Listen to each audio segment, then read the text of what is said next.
Thank you very much. I usually try not to let it out that I was an investment banker. I always say I'm a recovering investment banker in mixed company. That sometimes gets those things wrong. I'm here today to talk about introducing and instituting change, specifically in risk-averse organizations. These are institutions, organizations, industries that by their very nature are resistant to change.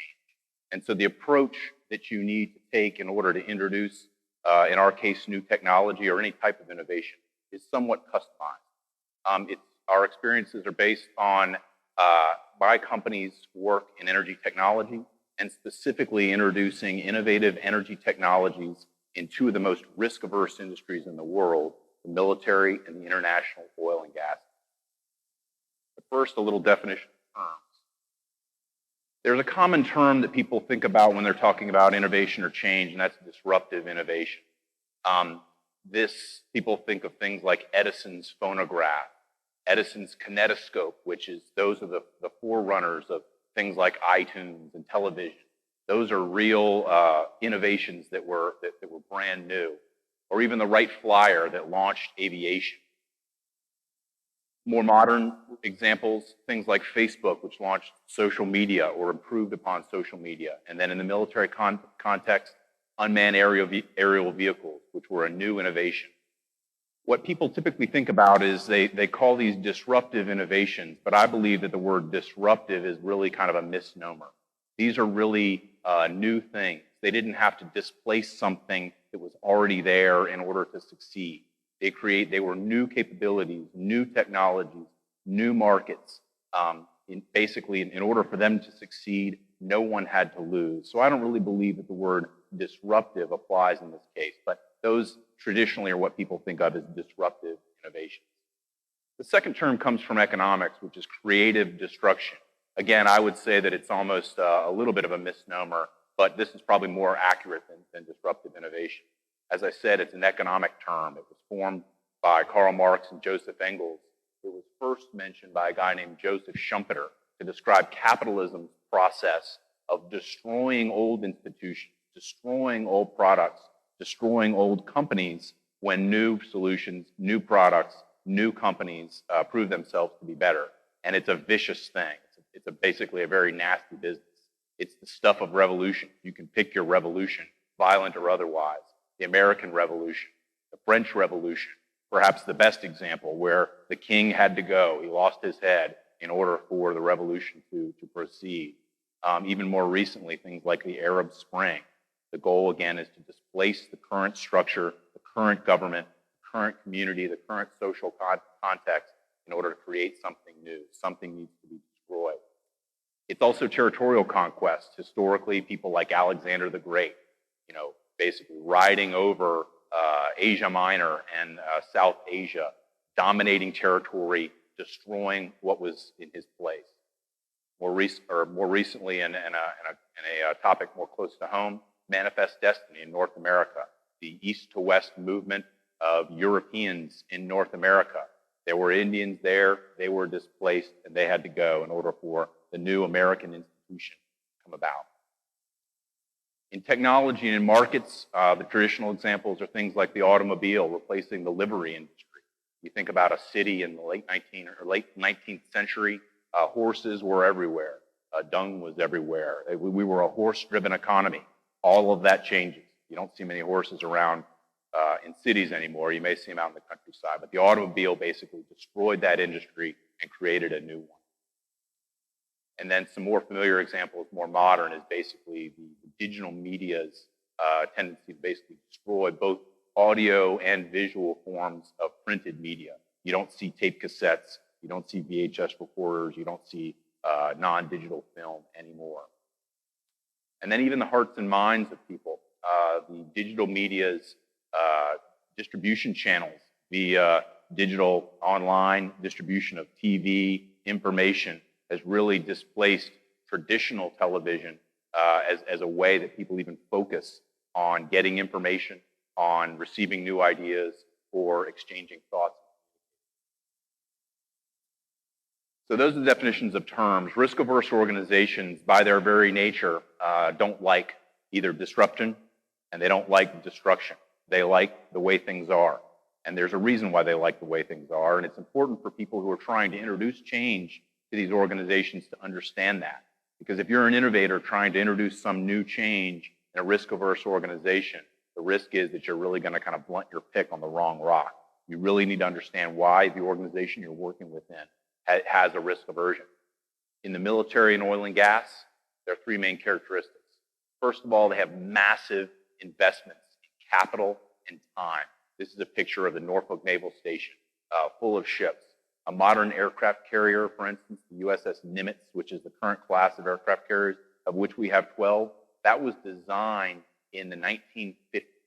So the budgeting, planning, engineering design for a nuclear aircraft carrier occurred in the 1950s, and the Nimitz is still in service today. Next year, in fact, it completes its 50th year of service.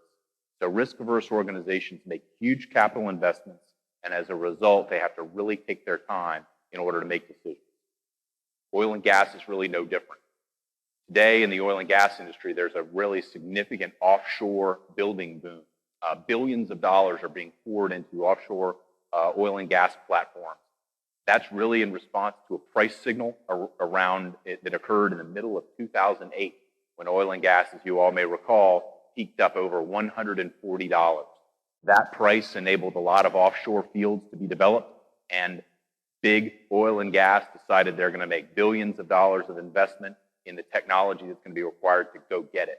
But here we are 6 years later, and they're still building that sort of technology. So again, huge investments in capital and very long time decision making. Secondly, they tend to be very labor intensive, and they emphasize teamwork.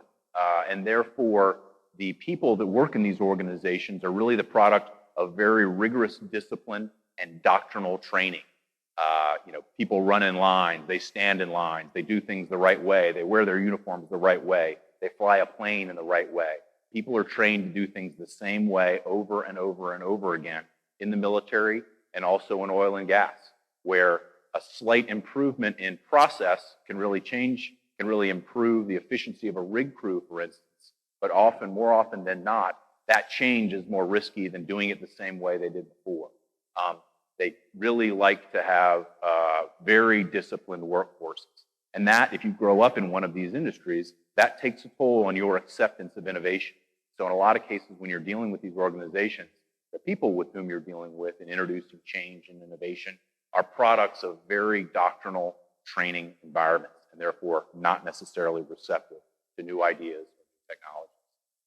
And third, and probably most importantly, the consequences of failures in these industries or organizations are severe. This is a picture of a fire on an aircraft carrier, the USS Forrestal, and then the picture on the right is one that you all know, which is the Deepwater Horizon spill. Lives are lost, enormous amounts of dollars are lost, some cases irreversible impact on the world's environment. Consequences are very severe of mistakes in the industry. They tend to be very, very reluctant to try to introduce risk into their operations.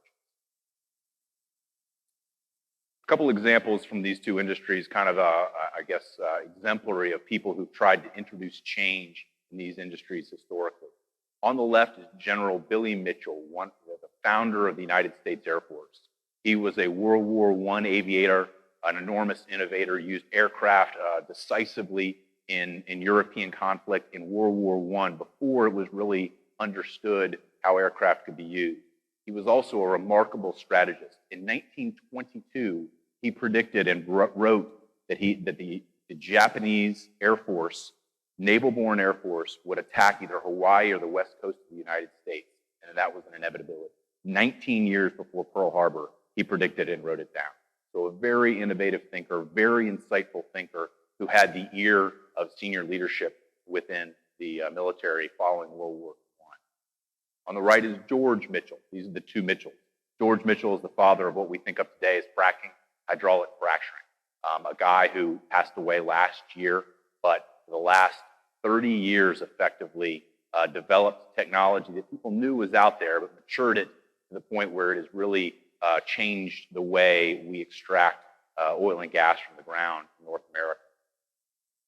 General Billy Mitchell, one of his best innovations or best opportunities happened after World War I, when the United States captured a German battleship called the Ostfriesland, which was undamaged. They captured it, they surrendered it. This was the pinnacle of naval engineering. This ship had 3 armor hulls. It was designed to be effectively unsinkable. General Mitchell got the Navy to basically make it a target for one of his bombing runs. And off the coast of Virginia, the Ostfriesland, an enormous steel battleship, floated while 3 small, basically wood and paper aircraft hubbled out, buzzed out from Norfolk Naval Air Station with 2,000 pounds of bombs. This is a ship that weighed over 2,000 tons, 2,000 pounds of bombs in wooden airplanes. Nearby, there was a ship populated with generals and admirals, the Secretary of the Navy and the Secretary of the Army. The Secretary of the Navy boasted that he was so confident that General Mitchell would not be able to sink this ship that he would stand on the Ostfriesland. He didn't think they would even be able to hit it with these bombs. He was so confident that naval power was predominant and this idea of air power was ridiculous. That is not the innovation that America was going to commit its time. 13 minutes after the demonstration began, the Ostfriesland sunk underneath the waves. After not even being impacted, but 2 close misses, what happened is they dropped bombs in the water and created a shock wave that crushed the Ostfriesland and sunk it within 13 minutes. The Secretary of the Army reportedly cried on deck of the observation ship as he saw the ship sink beneath the waves, because he knew that this General Mitchell was right. He had proven that his innovation was going to change modern combat. George Mitchell took up hydraulic fracturing after companies, enormous companies, who I won't name, but big companies that have big facilities in this area had spent millions and millions of dollars trying to perfect the technology. He started in the late 80s, and with a very small cadre of people here in Houston, basically continued to mature the technology, which ultimately we all know involves going under the ground and basically fracturing the rock and allowing the energy resource, whether it be oil and gas, to be pumped out to the surface, unlocking enormous, enormous reserves that had heretofore been lost. It used to be that if you were a geologist in the 50s, 60s, 70s, 80s, and even 90s in the United States, if you found a shale formation with energy in it, you'd get fired because that was not, it was unextracted. But he developed the technology. What did he get for his trouble? He became one of the richest men in the world. He sold his company to Devon Energy for $3.4 billion, I believe. I think he pocketed a couple, or $1.5 billion of that, and is lauded by companies or periodicals like The Economist as perhaps one of the most influential businessmen of this century because of the risk and the persistence that he took in introducing this technology in oil and gas. General Mitchell had a little bit of a different experience. In World War II, this is the Mitchell bomber. The United States produced over 10,000 of those bombers. It's the only bomber that was ever named after an individual, and it is was the real workhorse of World War II. By World War II, General Mitchell's predictions about Pearl Harbor had proven right, and he was lauded as a hero of America. Unfortunately, in 1926, General Mitchell was court-martialed because he had introduced this disruptive, technological, challenging innovation called air power into an organization that didn't want to have anything to do with it. And they court-martialed him in 1926, and he died in 1936 before he was able to see any of his innovations bear fruit in the United States. So, 2 instructive examples. So, what do you do? Creative evolution is the term that we use to try to basically not disrupt, not destroy, but evolve existing institutions in risk-averse organizations. And there are a few rules of thumb. The first is identify the incumbents and make them winners. How do you identify incumbents? They're the people with the money. They're the people who've invested dollars and time in the way things are. And you've got to make them a winner. So basically, you have to find that person that's got the most money invested in the way things are being done in that organization. And then it's relatively easy. You have to give them all the credit for all of your hard work, your innovation, your creativity, and your leadership. You have to make them the winner or you will fail. Second is prove it. Risk-averse organizations make data-driven decisions. They need information. They need hardware. They need real-life data in order to make decisions. Third, do the right thing. In risk-averse organizations, there are a lot of people rooting for you to fail. They are looking for opportunities to call you out. They're looking for exaggeration. They're looking for hyperbole. They're looking for chinks in your armor. You have to proceed with a risk-averse or in a risk-averse organization with absolute integrity. Do what you say what you're going to do. Otherwise, the first slip up, you'll be sunk. Third, plan for a long campaign. I think General Mitchell and even George Mitchell are instructive here. Risk-averse organizations do not change overnight. As we talked about, these organizations are making capital investment decisions, training decisions, personnel decisions over decades, not months. So when you're introducing new technology, you really need to, or any sort of innovation, you really need to understand that this is something that's going to be a multi-year process, not an overnight innovation. And finally, I just say create, don't disrupt. These organizations don't respond well to destruction or disruption. They respond well to additive capabilities, additive ideas, additive innovations. And I think it's just helpful for all of us to try to associate yourself with what you're for rather than what you're against.